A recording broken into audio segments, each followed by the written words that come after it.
If Sunday's sad news of the North Carolina basketball season ending wasn't bad enough for you, two North Carolina Tar Heels jumped right into the transfer portal on the first day it opened.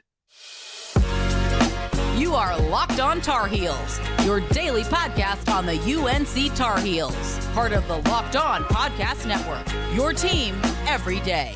Hey there, it's Tuesday, March 14th, 2023. Welcome into the Locked On Tar Heels podcast, the only daily North Carolina show out there. I'm your host, Isaac Shade, and I want to thank you for tuning in. Coming up on the show, we are going to get into talking about these guys getting into the transfer portal.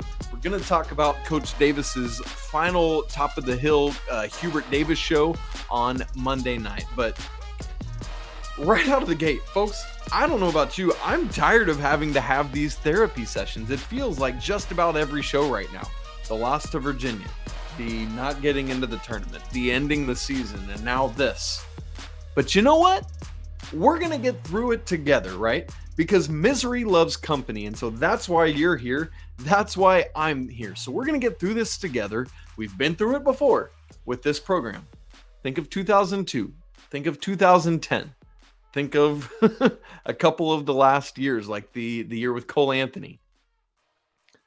But this is a proud and fantastic program that is going to find its way back. Don't you worry. It might not be next year. Hopefully it will be, but they're going to get back. But right out of the gate, you know what? Mary Mercer, here is your box of tissues. Merry Christmas to you. While you're doing that, folks, I'm just going to be over here eating one last lemon Oreo to celebrate the end of all this. Very seriously, as I'm chewing, here I was, ready to hop on today's show and say, all right, folks, I just want to remind you that on Monday, the transfer portal opened. We've got, these official transfer portal windows now. So keep in mind to be on the lookout for any transfer portal news. But it turns out that it's not going to be a reminder. It's going to be, let's get down to brass tacks because it's already happening in Chapel Hill. So keep in mind, legitimately, there are these official transfer windows now. For college basketball, it's the day after Selection Sunday, so yesterday, Monday, and then it stays open for 60 days. So if I can count the calendar right, that means day 60 of the transfer portal, the day it closes, will be Thursday, May 11th, or when that day ends, I guess I should say. So mark that on your calendar if you want to. But as I said, the news has already happened. Monday evening, you might have been sitting down to eat supper as I was. Officially, we learned that Justin McKoy was entering the transfer portal. And then in very short succession after that, learned the same about freshman Tyler Nickel. And unfortunately, this is all unfolding in real time as the Hubert Davis live show was going on at Top of the Hill, the final one of the season. Yikes.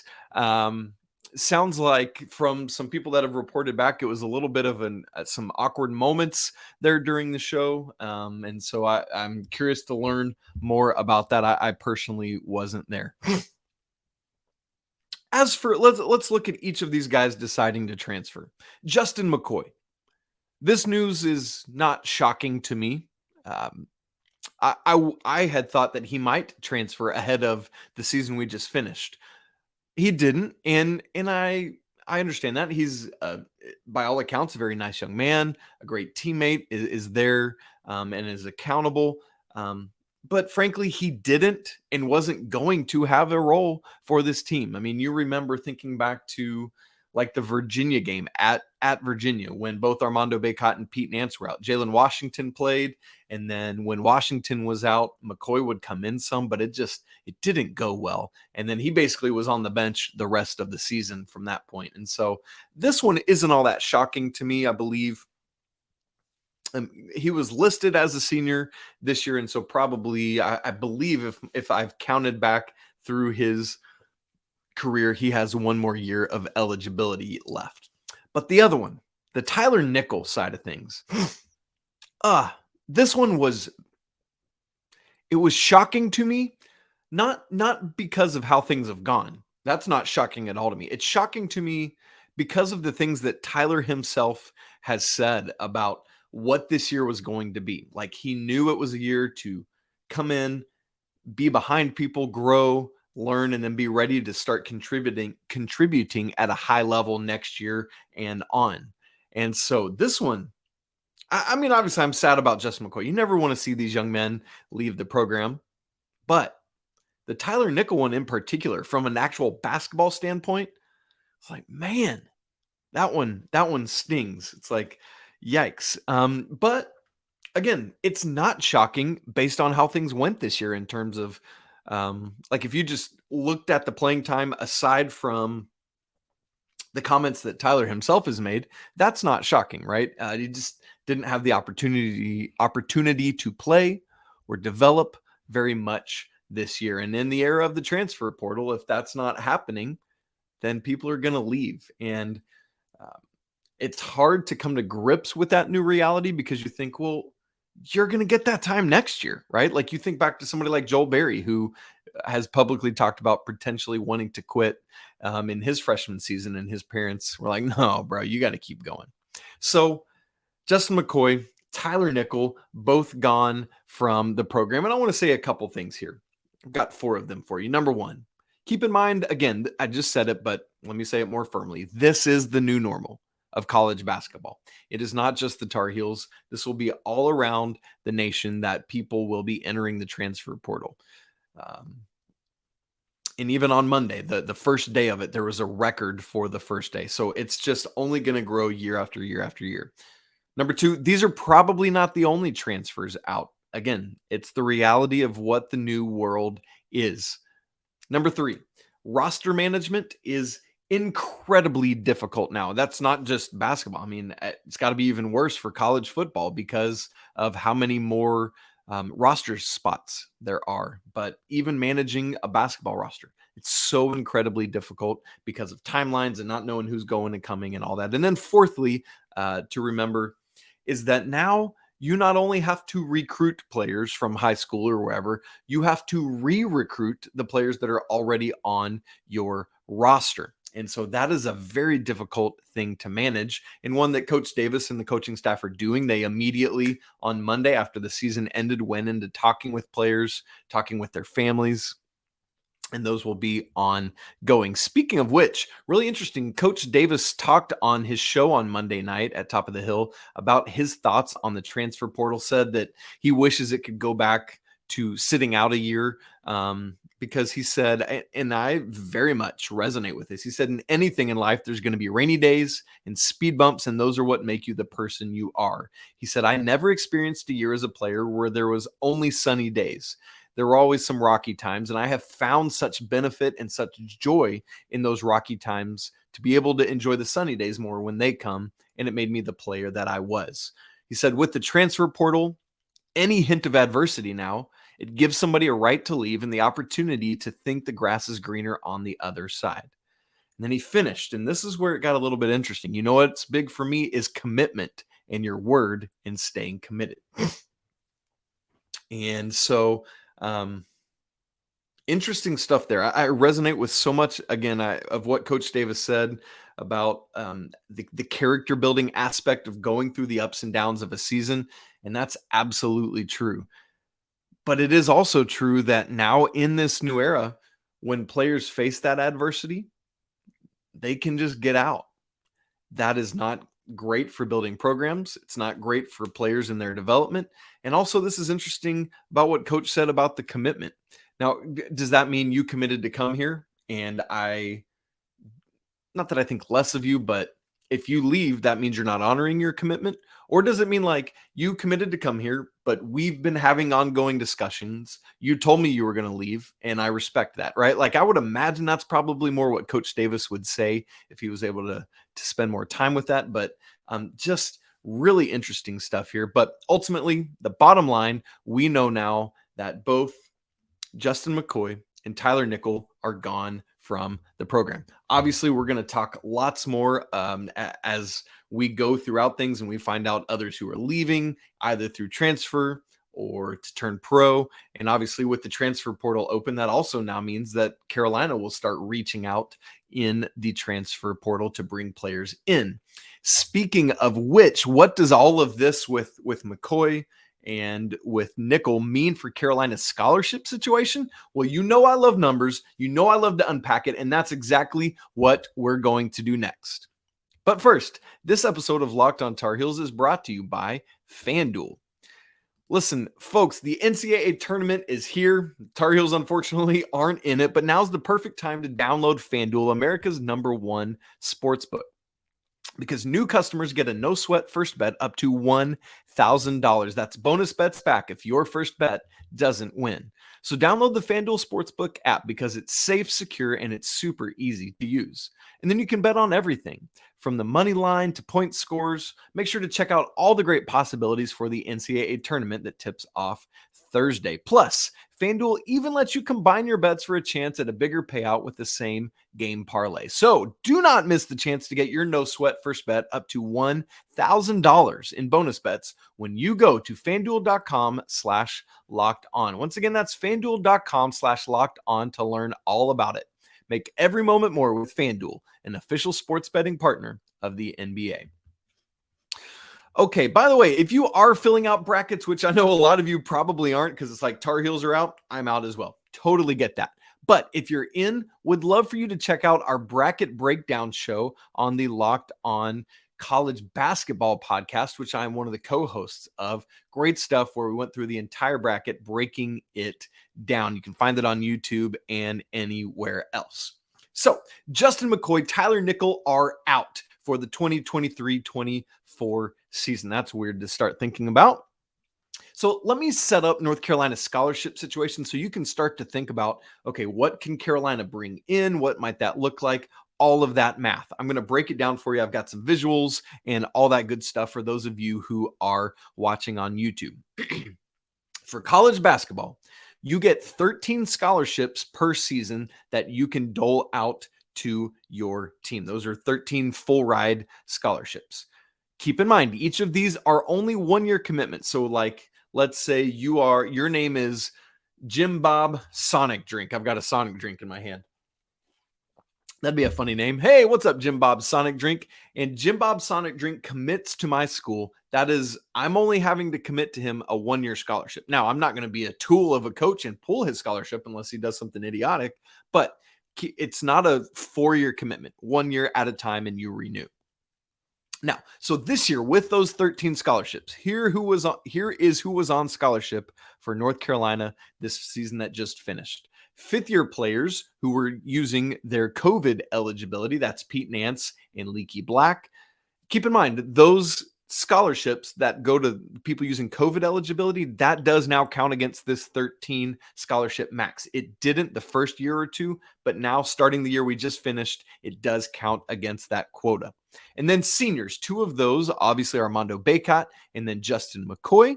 3 juniors, Puff Johnson, Caleb Love, RJ Davis. 2 sophomores, DeMarco Dunn, Dontrez Styles, and the 4 freshmen, Jalen Washington, Will Shaver, Tyler Nickel, and Seth Trimble. And all that adds up to 13. Now, I'm going to bring up the chart that I like to use. This is a chart that I make that just shows where the scholarship availability is in real time. For those of you who are listening and not watching, I will talk through this as though I'm a radio announcer rather than a TV announcer so you can keep up with what's going on. If you follow me on Twitter or anything, you have seen this chart. I posted it on Monday evening after the transfers were made public. So let me explain what this is showing and what it's not showing. So right now it shows the 2023-24 season out through the 27-28 season, because that's as far as anyone who is currently committed to Carolina would stay. So that's the freshman class of the 24-25 season. That's how long they could stay. So it shows everyone who is possibly going to be on the roster through those 5 seasons. Now, it's obviously not going to play out like this. For example, it's got Ian Jackson for all 4 years that he could possibly be at Carolina. This young man is going to be a phenomenal basketball player and will not be at Carolina 4 years. This chart just shows what is possible. Ian Jackson could be at North Carolina through the 27-28 season. So that's what we're seeing. It's color-coded to show the classes. So the super seniors, those using COVID eligibility, are in red, seniors in orange, juniors in like a yellowy thing, sophomores in blue, and freshmen in green. If anybody's redshirting, it shows an RS by their name. And then a double asterisk for anyone who has COVID eligibility, which, thank goodness, the only people like the upcoming senior class, so RJ, Caleb, and Puff, that's the final class with a COVID year of eligibility. And after that, all that extra math is out the window. And so that is good. So that's what it's showing. Also, as you look at this document, I do not have Armando Bacot's name on the list. Part of the reason for that is ultimately he's a senior and he's done. And so it's kind of like innocent until proven guilty. The assumption is that he moves on. If he decides to stay, we'll add his name back into this chart and then I'll send out a new one. And that's how that's going to be. So basically each year, what a coach is trying to do, especially in this wild time of roster management, is trying to decide how and if to use all 13 of those scholarships. There's nothing that says that you have to. And so in several years where you see a coach use one of these scholarships for a walk-on, that's what they're doing, is they only used 11 or 12 for scholarship level players and then give another to a walk-on. So let's do the math here. If there were 13 that were used last year, you already know that Pete Nance and Leaky Black were going to be gone after this year, no matter what. So that gets you from 13 down to 11. We just talked about Armando Bacot, right? We know that right now we're not including him in this math. So let's take his out as well. And that moves you down to 10 of the 13 scholarships used. But then let's take out Justin McKoy. Let's take out Tyler Nichols. So that takes you from 10 down to 8 scholarships used for next season. But then also you got to add in next year's freshman class of Zayden High and Simeon Wilcher. And so that, brings you back to 10 scholarships currently used for next season. And that means as of right now, as of the moment of this recording, there are no other transfers we know of yet, but obviously that's going to unfold in the days and weeks ahead. Carolina right now has 3 scholarships that are free and available to use at whatever discretion Coach Hubert Davis wants, right? Because he uses a short rotation, he might not want anymore. Some coaches are saying, like, I don't want to bring in a lot of scholarship guys because I know I'm not going to play any more than 10. So I'll use 10 scholarships and give the other 3 to my walk-ons. So be it. That's great if that's what you want to do. But I would imagine Coach Davis is going to want to use these. So he gets together with the coaching staff and says, all right, guys, what do we want? What do we need that was missing from the team this year, in addition to what we're losing? And let's go get that. So I think the first thing you got to think about is Armando Bacot gone? If Armando Bacot's gone, you got to go get somebody like him, right? A big kind of bruising big to operate on the inside. If he's back, that's a different calculus. That means you've got 11 scholarships awarded next year, and you've only got 2 slots left. And you might still want to go get a bulkier big guy that can give Mondo some true bench minutes when necessary. Part of this also, what do you want? Part of it is the lineup construction that Coach Davis wants to use. We're going to talk more about that tomorrow on Wednesday's show, about Coach Davis being able to really work in the guys that he wants. So that's part of it as well, is what is the lineup you want to use? Do you want to continue to use one big stretch for round one? Do you want to use a 5-out thing? And instead of a player like Mondo, do you want like a Jalen Washington at the 5, a stretch 4, and we can play a legit 5-out? That changes who you are looking for as well.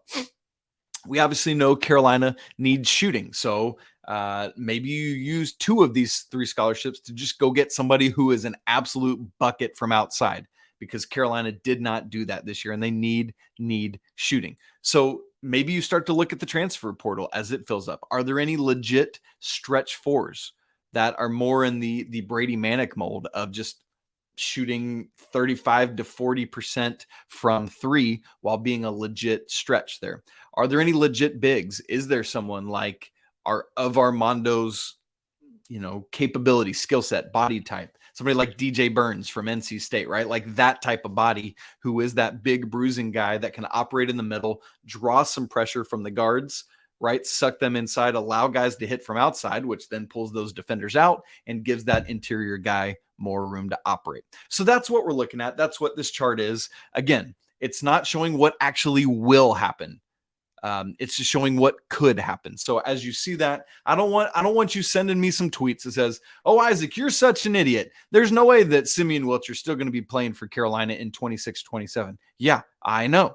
This chart is once again just showing what Simeon Wilcher could do if he wanted to stay around for all that time. So hopefully this is a helpful image for you. Again, for those of you listening, if it's not making too much sense, pull it up on my Twitter while you're listening, or go hop on the YouTube and watch it there. So obviously we will continue to update this scholarship availability numbers in math as more information comes out about transfers out, transfers in, and everything of that nature. Well, folks, we learned more from Coach Davis directly at his show on Monday at Top of the Hill about the decision not to enter into the NIT. We also heard from him about two specific areas that he thinks Carolina needs to get much better at next year. We're going to talk about that here in just a second. Okay, on Coach Davis's live show at Top of the Hill on Monday night, he touched on multiple things, but there are three specific things I want to look at. Number one, he shed some more light on the decision not to play in the NIT. Quite frankly, I'm going to tell you, but quite frankly, it was pretty generic information. And then he dove into two areas that Carolina needed to get better in going forward. And so on the NIT, he said things like this. He thought, Coach Davis did, that what was best was to start the process right now, meaning Sunday night, building the team and building the program for next year. Let's not belabor the point. Let's just call it what it is and get on. Some of that might be like, hey, we want to get an early start in the transfer portal. And if we're busy trying to play, remember last year he talked about, I'm trying to get us ready for a Sweet 16 game, but then I got to talk to this potential transfer, right? Like, you do get rid of all of that. So that is the thing, is you can immediately start looking at transfer portal guys, pinpointing who you want.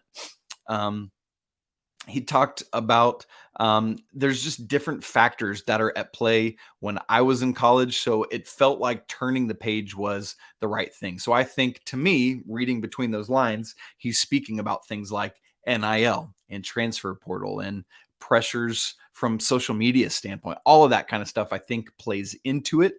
And ultimately the decision was to forgo the NIT and move on, looking ahead to next year. Let's see what we got to do to get better. If you listen to Monday's show, you know that I was pretty disappointed with the decision to not play in the NIT. I thought it would have been a great opportunity for Carolina for a multitude of reasons. I'll let you go back and listen to all of that. But again, Coach Davis is the head coach of this team, and you want to respect his decisions and the decisions of the players as to what they did with this. But as to what he said about getting better, two areas. Number one, and this is the one he spent more time on, and I just don't know where I'm at with it. I'm going to tell you where I'm at with it, but you'll understand. He was talking about depth. Coach said you have to have that depth, meaning guys consistently playing consistent minutes. He said, and that's something that I really want to do next year. Not only to have a more consistent bench, I want the consistency in terms of minutes and the role to be consistent throughout the year. That's something that I really want to develop next year. Okay, here's the thing. I want to believe that. I really do. But we have begged and pleaded for that all this year. Why? Because we heard from Coach Davis last offseason that was the plan. And we also saw what happened in the last season, where that was the hope and it didn't happen. And so at this point, we talked so much last offseason about it. It's a small sample size. Who knows what actually is going to happen with the depth? And I think there was a little bit more depth utilized this year. I need to go start diving into the percentages of how the bench was used this year versus last year. That'll be really interesting deep dive on that. But at this point, it's like, well, coach, that's up to you. If you want to develop those roles, which I agree with, that needs to happen. That's up to you and the coaching staff to do it. And so you just do it. And again, we don't know what's going on behind closed doors. We don't know what's going on in the locker room or at practice, because coach always talks about that's where you earn your playing time is in practice. And so we have to recognize that we don't see that. Practice is closed, right? And so that's all part of this equation. But it is a fact that for 2 years, there's not been much depth utilized. I believe there was better role definition last year, especially as Carolina was playing well down the stretch. We got a little bit more of that this year, but it just didn't gel. And so maybe that's why I'm a little bit jaded on that bench depth. So I'm hopeful, but I'm not expectant of next year these roles to be defined and bench depth. Do you agree with me on that? Let me know in the comments or on Twitter, wherever you are. Do you feel like you've kind of been burned by expecting this for 2 years, or are you hopeful that next year there will be a legit change with use of depth? And until that happens, I think we'll continue to see some guys transfer out. By the way, I was dead wrong on Tyler Nickel. I need to put my hand up and own that. I had anyone that's asked, I said, nope, Tyler Nickel will be back, just because of what he has said personally. So that's wrong. I was wrong. And then the other thing that Coach Davis said the team needs to improve on, and this is the biggest no-brainer of all time, but is shooting. This team is, I haven't gone back and looked at where it landed, but for a while it was in danger of being the worst three-point shooting team in Carolina history. I think they landed next to last. I'll get all that data and we'll talk about it obviously in days to come. But man, it's just, you got to shoot better next year. Coach Davis talked about a lot of the guys that shot so well last year didn't this year, and there's something to that. But there's also Pete not being Brady. I mean, obviously that's the biggest factor. There's Caleb not shooting as Caleb did. There's RJ Davis's finger. That played a role in it too. There's the lack of development of Puff or others stepping up to make threes at the level we hoped for. So that's part of why in that last segment, as we talk about who do you go get as you look to fill up those 3 scholarships that are open currently, you got to go get shooting. Just dudes who can knock it down with a hand in their face. Maybe they got some height, like a Cam Johnson type, who's got size, got height, and can just make a shot over anybody. So depth and shooting, we obviously look to see strides for that next year. Well, lots more coming up this week as we continue to unpack the end of the basketball season, getting ready for the women's team's first game, keeping up to date on what's going on around other Carolina athletics. I want to thank you so much for tuning in to the show today. You can follow us on Twitter, Locked On Heels, and at Isaac Shade. Email the show, lockedontarheels@gmail.com. And do not forget to subscribe. Once again, major thanks to all of you who have done that. We just crossed over 5,000. It is awesome that we have gotten there, and this community continues to grow as we continue to have counseling sessions together. Also, don't forget to smash the like button, leave comments, and for your next listen, check out the Locked On College Basketball podcast, where we're talking all things NCAA tournament right now, coaching carousel stuff. It's a lot of fun. Available on YouTube and anywhere else you get podcasts. Hey, even though we're in our feels again today, I want to remind you, it's always a great day to be a Tar Heel. Until tomorrow, peace.